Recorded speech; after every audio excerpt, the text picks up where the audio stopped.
าก็งามๆนี่บ้านเฮานะพี่น้องสุดใจ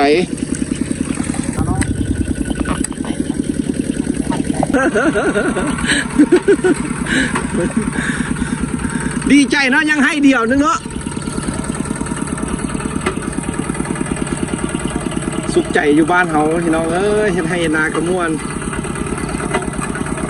อย่าไปว่าแต่ในเมืองมีความสุขเด้ออยู่บ้านนอกมีความสุขคือกันพี่น้องเลย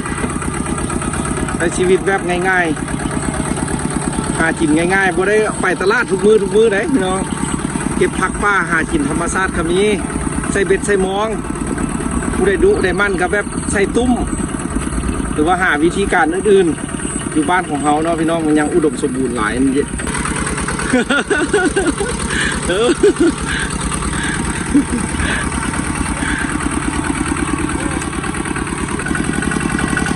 จะมดไปลายปันใดแล้วพี่น้องเอ้ยทำนี้นะเห็ดไห่เห็ดนาแล้วก็ขุดคันแทนานี่แหละคันแทนาน่ะ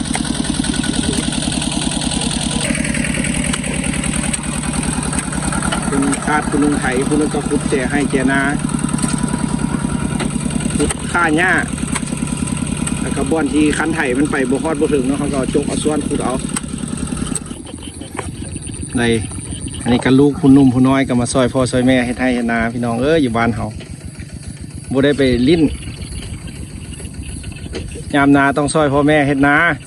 จึงเป็นลูกผู้ที่ดีของพ่อแม่ยามลิ้นจึงลิ้นเนาะเฮ็ดเวียกก่อนเนาะอย่างนี้เนาะเฮ็ดเวียกซอยแม่ก่อน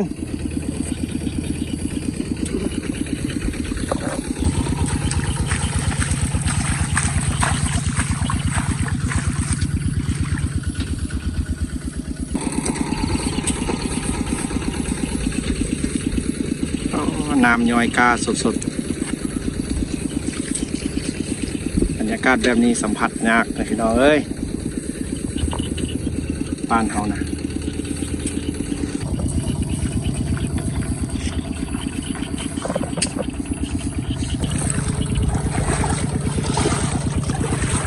โอ้ได้คุณทุกให้ได้เนาะนี่เนาะเอ็นแนวนี้เนาะ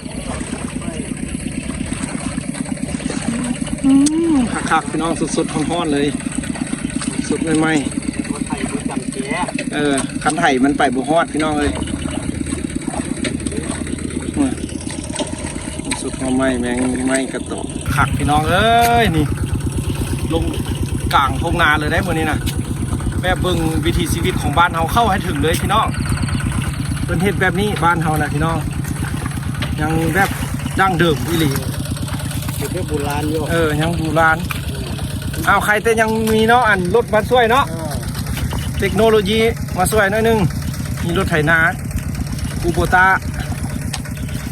มาช่วยไถนาแบบมันก็ว่องไวนั่นหนึ่งตะกี้เมื่อก่อนก็ใส่งัวใส่ควายอยู่พี่น้องไอ้ทุ่งนาตรงนี้นะเพิ่นยังใส่งัวใส่ควายอยู่มายกไม้แล้วเพิ่นก็หันมาใส่รถ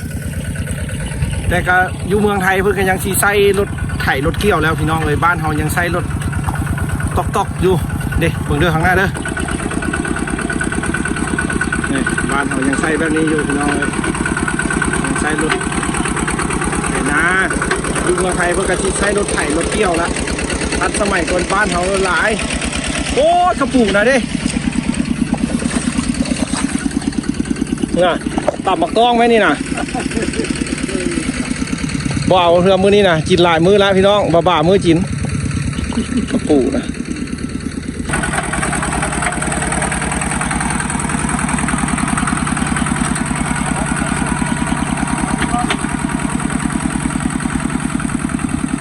แกเสื้อใส่เลยอันนี้เนาะว่าสายพันธุ์ดีพี่น้องเลยว่าเฮ็ดแนวนี้เราว่าโอเคแล้วเนี่ยลูกเสาให้เสานาแท้พี่น้องอันนี้บริยานและยันดำอย่างพอจะได้มีข้าวกินมีชีวิตไปวันๆแต่ละมือแต่ละวันพี่น้องเลยอยู่คนลาวคนบ่รวยพี่น้องแต่หักมีพออยู่พอกินบ่ได้วุ่นวายใช้ชีวิตอยู่ทงไห้ทงนาบ้านเขาจะกินป่าก็ไปหาปลาเขาจะกินเตี้ยนกินกบก็ใส่ตุ้มใส่อย่างเอาหากินดังเดิมบ้านเขามันยังอุดมสมบูรณ์พี่น้องเอ้ย ถือว่าบ้านอื่นถือว่ายักมาหากินอยู่บ้านเฮาก็มาได้พี่น้องเพิ่นบ่ได้ห้ามได้ห่วงหยังแต่ผู้ใดมีความสามารถแล้วมาหาเอาโลดมีหนองป่ามีทุ่งนาให้ซอกให้หากว้างขวางตามแต่ผู้ใดมีวิธีการของไผของมันหาได้หลายก็เอาไปขายอยู่ท้องตลาดเอาเบิ่งไปหลายๆมุมมื้อนี้เฮาก็สิมาถ่ายแบบการกาเกี่ยมลงให้ลงนาเพราะว่ามื้ออื่นจะเกี่ยมดำอย่างเดียวพี่น้องเพราะว่ามื้อนี้จะมาเกี่ยมคาดเกี่ยมไทยเกี่ยมกามื้ออื่นนี่สิม่วนขนาดพี่น้องเพราะว่ามีคนมาดำนาหลายเนาะจะมีผู้แซ่ผู้สาวผู้บ่าวผู้แพ้วหลายๆคนม่วนซื่นพื้นแผ่นดินลาวตีนภูเขาควายบ้านนาภูเขาควายพี่น้องยังใช้ชีวิตแบบดั้งเดิมถือว่าทุ่งนาทุ่งนี้ถือว่าก็ยังมีส่วนน้อยเนาะที่เพิ่นดับเอาส่วนหลายเพิ่นก็จะว่านเพิ่นจะใช้การว่านเอาพี่น้องแต่อันนี้เพิ่นจะดับเอาอันนี้นะแต่ของเพิ่นนี่เพิ่นดับเขาจะได้ผลผลิตได้หลายกว่าว่านพี่น้องเลยแล้วเขาก็บ่มีเวียกมีงานเขาบ่มีเวียกมีงานอย่างเขาก็ดับเอาเนาะช่วงนี้เนาะก็บ่ได้ยากได้อย่างคันเป็นเขาดำแต่ครอบครัวเขาก็ใช้เวลาอยู่2-3 มื้อคันเราใช้พนักงานหลายก็เป็นเช้าเดียวเนาะเช้าเดียวถึงวันแล้วพี่น้องเอ้ยถ้าเขาว่านก็ง่ายก็แม่นพี่น้องแต่เขาก็ได้มาบวชระบาดมันด้วยกันคุมหญ้าบ่ให้หญ้าเกิดหลายกว่าเข้าแล้วก็ผลนะครับก็จะน้อยกว่าดำ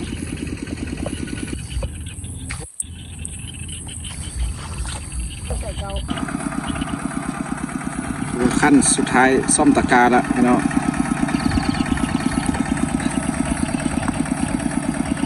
ในนาซ่อมตะกา